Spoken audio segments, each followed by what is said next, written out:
Dalian mo, kinagabi na tayo!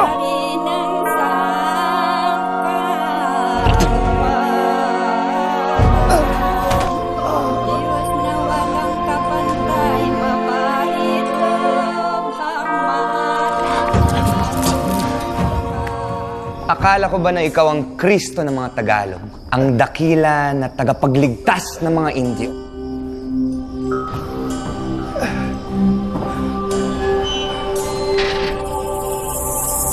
Ikaw ay akusado sa pagkontra sa banal na doktrina ng Iglesia Katolika at sa kapangyarihan ng gobyerno ng mahal na Espanya sa Islas Filipinas.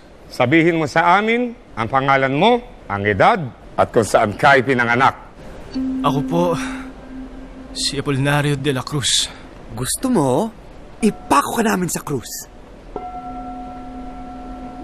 Tonto! No te hagas ilusiones. Ikaw ba ang tinatawag na Hermano Puli? Ang pinuno ng Cofradia de San Jose? Opo. Bakit mo itinatagan Cofradia? Para magdasal. Maria, napupuno ka ng grasya. Ang Panginoong Diyos ay sumasa iyo. Santa Maria, Ina ng Diyos, panalangin mo kami ng kasalanan, ngayon kung kami mamamatay. Amen. Bienvenidos. Hola, Puli. Ang pagnanais para sa Diyos ay nakasulat sa puso ng tao. Anong ibig sabihin nun? Puli. Dahil sa Diyos lamang matatagpuan ng tao ang lagi niyang hanap na katotohanan at kaligayahan. Muy bien, Puli. Nay, paglaki ko po, gusto ko maging pari. Yung pari na nagtuturo sa iyo ng katikismo, ano ba siya? Kastila, Ikaw, ano ka? Tagalog, Indio. Anong kinalaman niyon sa paglilingkod sa Diyos? Ipagpatuloy mo lang ang pag-aaral ng salita ng Diyos. May espesyal na plano siya para sa iyo.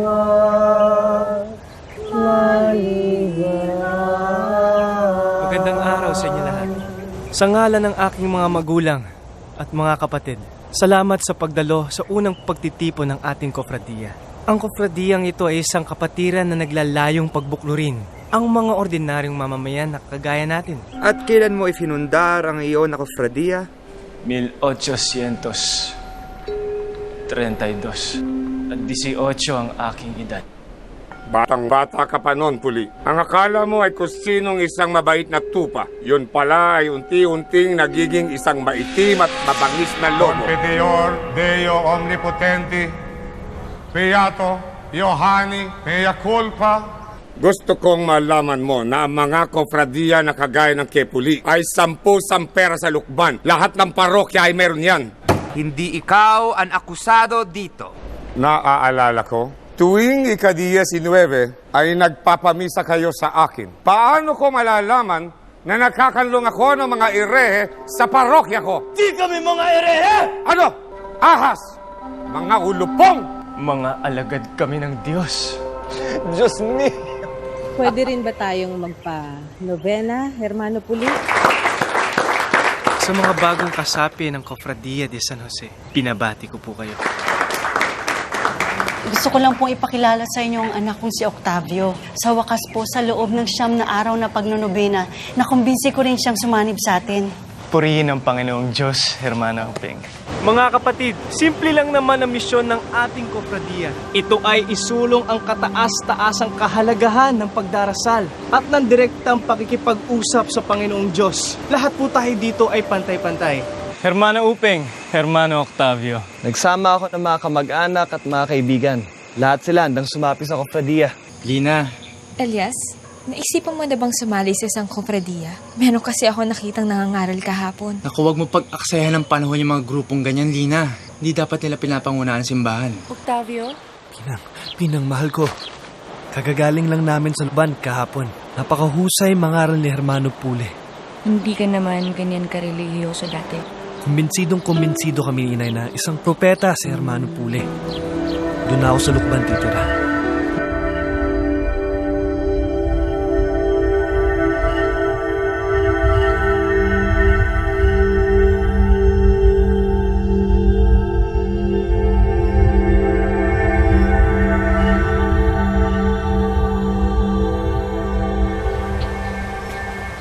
Inay, tay, dinalaw ako ng nakakabulag na liwanag. Naramdaman ko ang presensya ng Panginoong Jesus. At may mensahe siya sa akin. Lumuwas daw ako ng Maynila. Doon ko raw payabungin ang pananalig ko sa kanya. Laganap na ang mga kapanalig natin. Oras na para itanim mo ang bandila ng Cofradia sa Maynila. Maraming salamat, hermano. Kuya, luluwas ka daw papuntang Maynila sa katapusan ng buwan. Tiago, huwag ka muna maingay. Pero totoo yan. Sa'yo ko iiwan ang tungkulin ko dito. Nakakabigla naman, hindi ko yata kaya yan. Hindi kita pababayaan. At ang lahat ng iyong gagawin ay isusulat ko sa liham linggo-linggo. Luis! Pumarito ka muna. May mga bago tayong kasapi sa ating Cofradia. Pakiasikaso sila. Pakikiusapan ko sana kung pwedeng dumito ka na muna hanggang linggo ng pagkabuhay. Kailangan ko po muna magpaalam sa aking inay at itay. Hintayin kita. May ibabalita ako sa inyo na siguradong ikakagulat ninyo lahat. Sa katapusan ng buwan, ay iiwan ko muna kayo pansamantala. Luluwas ako ng Maynila para doon ay palawigin pa ang aking pananampalataya upang mas lalo pa nating ipalaganap ang misyon ng ating Cofradia. Hanggang kailan kayo mamamalagi sa Maynila? Diyos lang ang nakakaalam. Huwag kayong mabahala.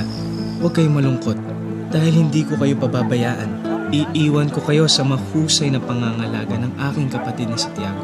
Pero ipinapangako ko na babalitaan ko kayo linggo-linggo at lagi kayong una sa aking mga panalangin.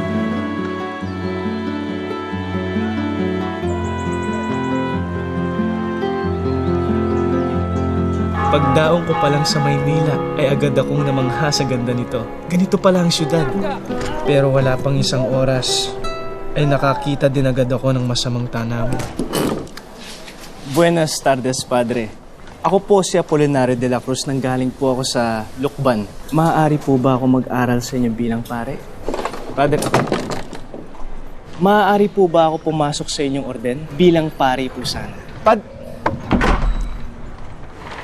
Maaari ka na magsimula bukas. Talaga po?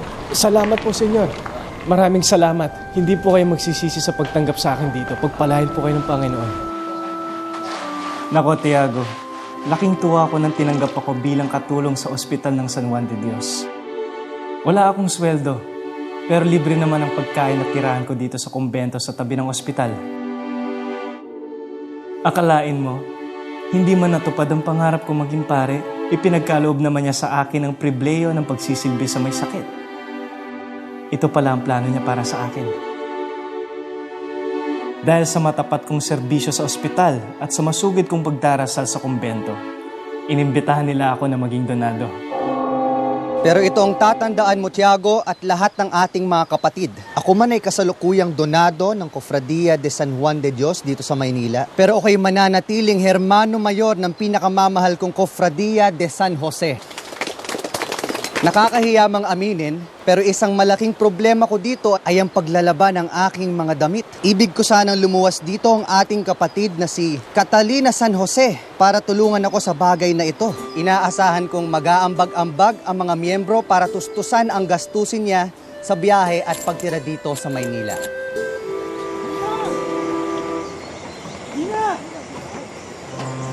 Lina! Huwag ka mapalo ako sa hermano Puli na yan, Lina! Kuya! Hindi ako makapaniwala na nandito ka na nga, Manalina. Alam ko, malaking sakripisyo ito para sa'yo. Lahat po ay kaya kong gawin para sa Cofradia at para sa inyo. Mahusay kang pumili, kuya. Deboto siya sa'yo. Laking hinayang nga niya nang malaman niya na sa ibang bahay pala siya titira.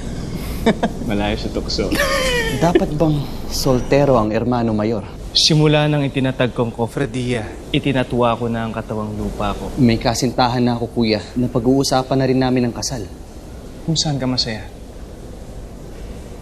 Salamat. Basta magbibitiw ka bilang kuydado.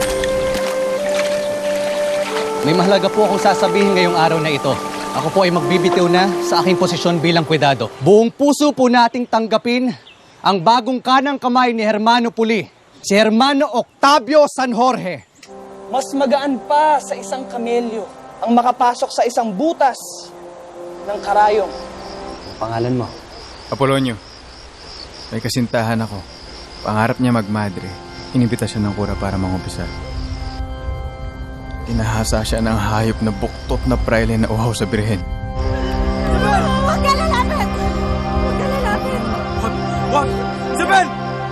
Isabel! Isabel!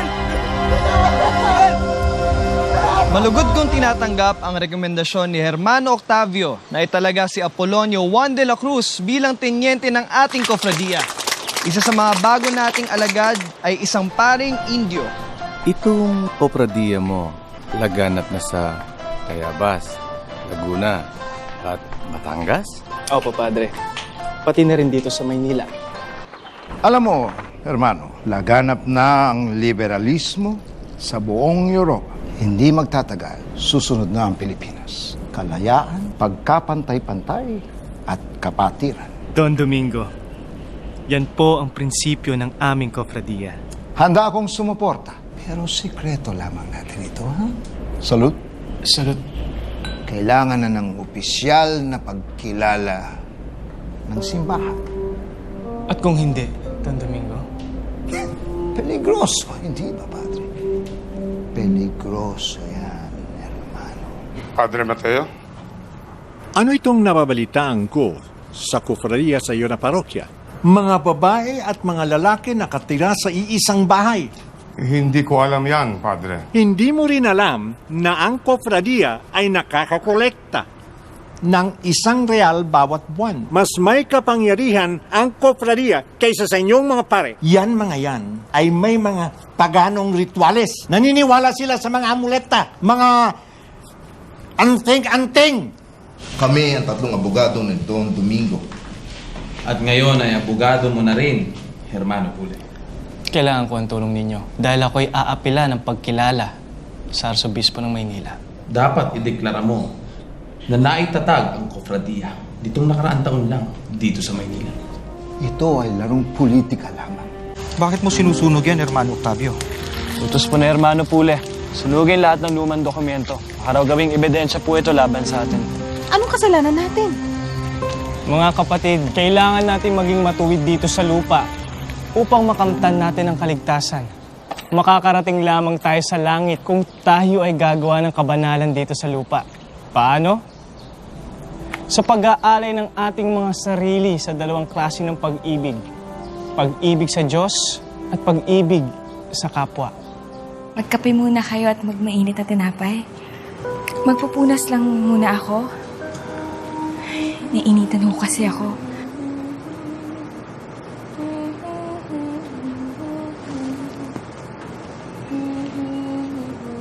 Hermano Pule, hindi ho ba kayo dinadalaw ng lungkot sa kumbento?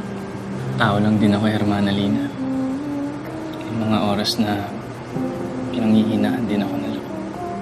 Kahit anong gusto niyong gawin.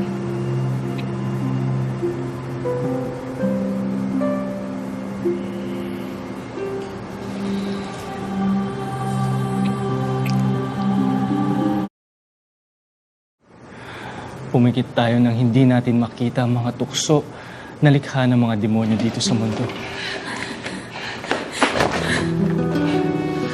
Fiat voluntas tua, sicut in cielo et in terra.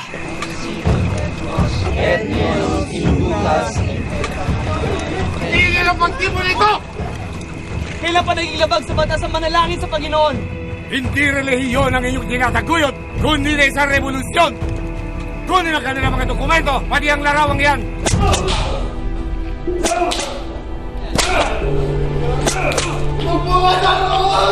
Iminumungkahi ko na pansamantala na itigil muna ang mga gawain ng ating mahal na kofradiya para maiwasan maulit ang nangyari. May ilang miyembro na natin ang tumiwalag sa kapatiran dahil sa takot.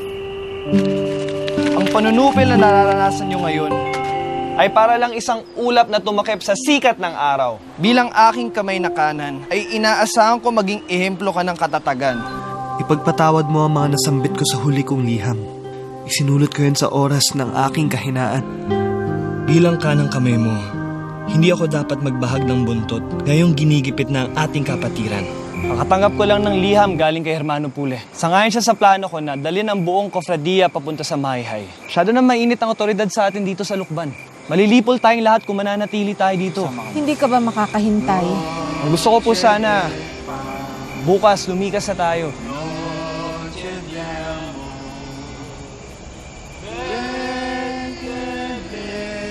Inay, dito na po kami.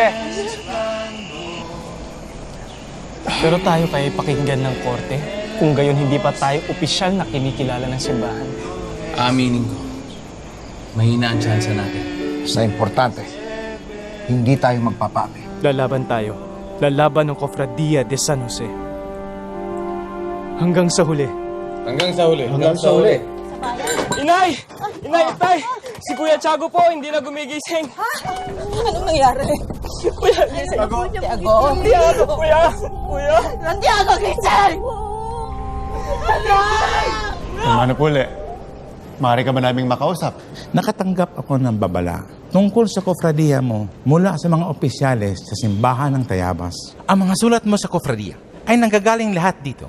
Baka iniisip nila na ang ospital at kofradiya de San Juan de Dios ay kaalyado ng kofradiya de San Jose. Hindi naman po siguro ganun yan, Padre. Simula ngayon, tinatanggal na kita bilang donado. Sinisisanti na rin kita dito sa trabaho mo sa ospital.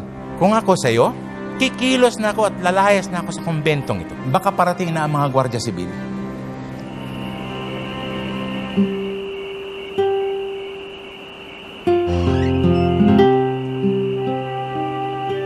Mukhang kailangan ko na lumikas na Maynila, Padre. Ako na ang magdadala ng kaso natin sa Malacanang. At ihahain ko mismo sa opisina ni Gobernador General Marcelino Leora.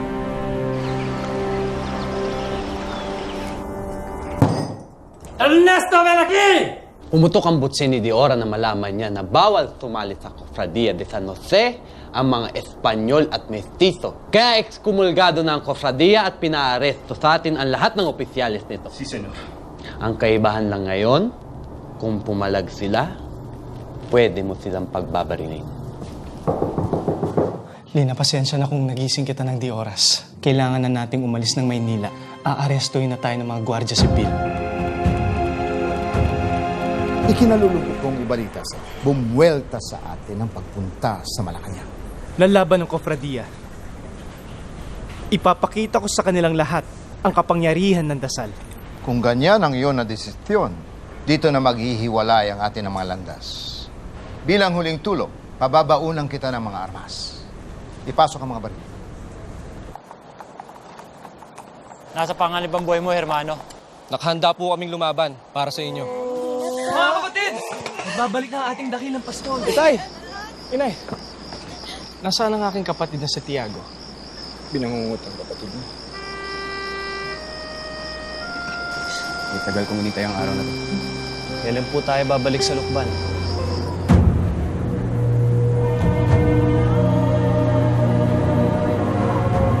Balik na!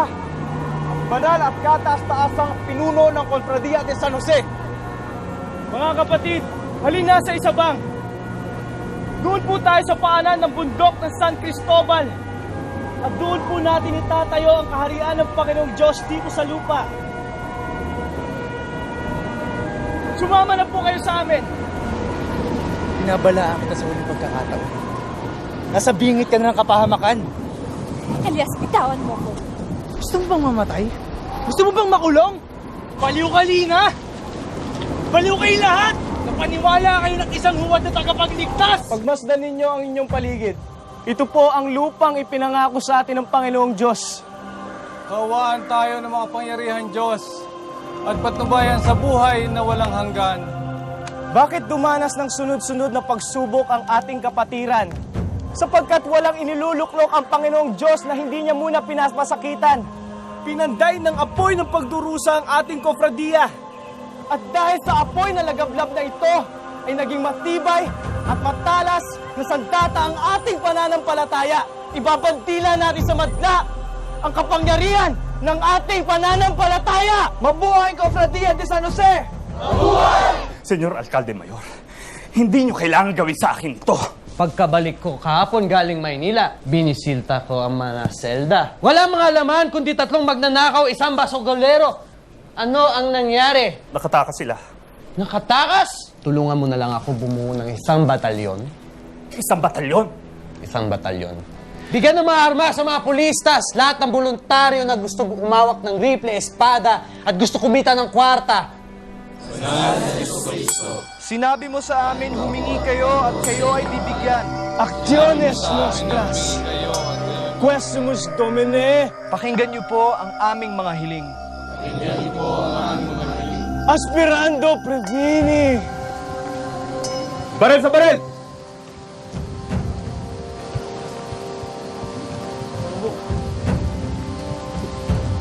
Nabalitaan namin yung nangyari.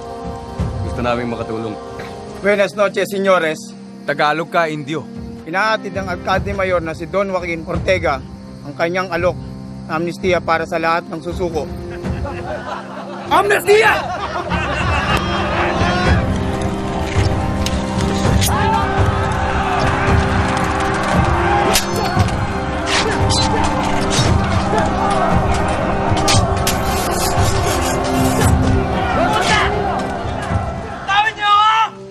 Anong gusto mong gawin sa kanya?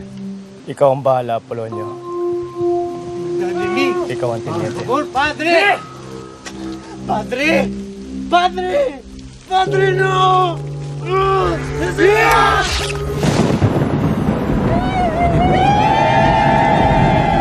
Itinumba na natin ang gobernador ng Tayabas. Ikaw na ngayon ang hari ng Katagalugan.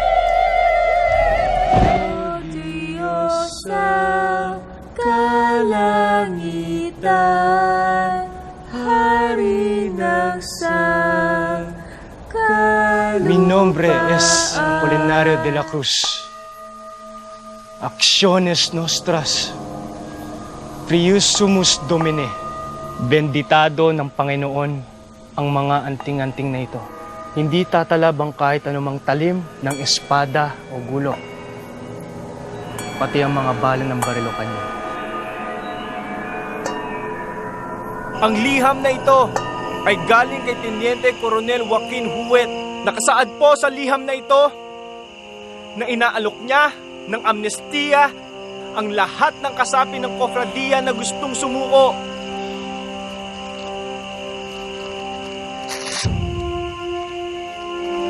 Kung ganon, lahat tayo ay lalaban hanggang katapusan. Pagdating ng mga kalaban, bubuka ang lupa at lahat sila ay lalamunin. At lilitaw ang bagong iglesia ni Jesus upang pag-isahin ang mga kapatid natin. Sama kami! Hanggang katapusan! Hanggang katapusan! Layaban kami! Layaban kami! Layaban kami! Layaban kami!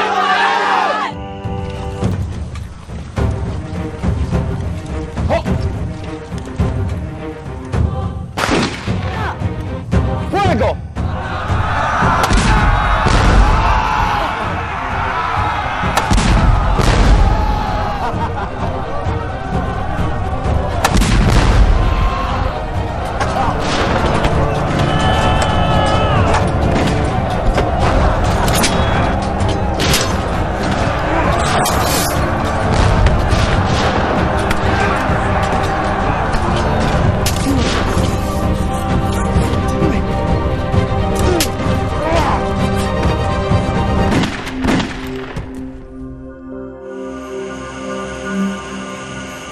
Hermano Pulis, sumama ka na sa amin.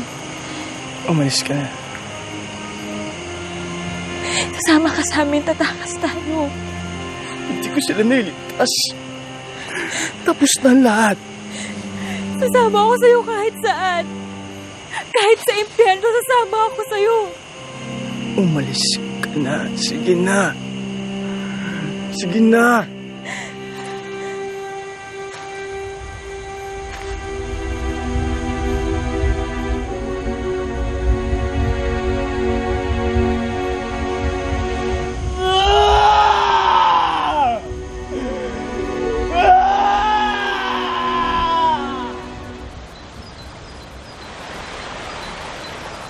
Ayun na, Odessa. Hermano Puli, sumama ka sa amin sa ayaw mo at sa gusto. Hindi mo ba alam? Saan dahilan ng pagkamatay ng marami nating kamag-anak at kaibigan? Dapat siya itong pagbayaran. Sa kalangitan, hari ng sangkalupaan, 'Di ba? ipinagkanulo ka ng isa ng miyembro mo. Isinumbong ka sa kabesa de barangay. Para kang si Kristo na ibinenta ni Judas sa mga Hudyo. Huwag kang ilusyonado. Hindi kita ipapako sa krus, kabron! Mas malagim ang kamatayan na naghihintay sa'yo. Kung sadyang kasalanan, ang manalangin sa Panginoon, buong puso at kaluluwa kong yayakapin niyang kamatayan na yan. Ang tao na ito, na si Apollonario de la Cruz, ay isa na erehe na lumabag sa banal na doktrina ng Iglesia Katolika at namuno ng insureksyon laban sa mahal na gobyerno ng Espanya sa Islas Filipinas. Guardias Civiles, ihatid mo na siya sa impyerno. Apunten! Fuego! Mag-isip ka at magnilay loob natin sa lawahan sa gawang di ka tuwiran.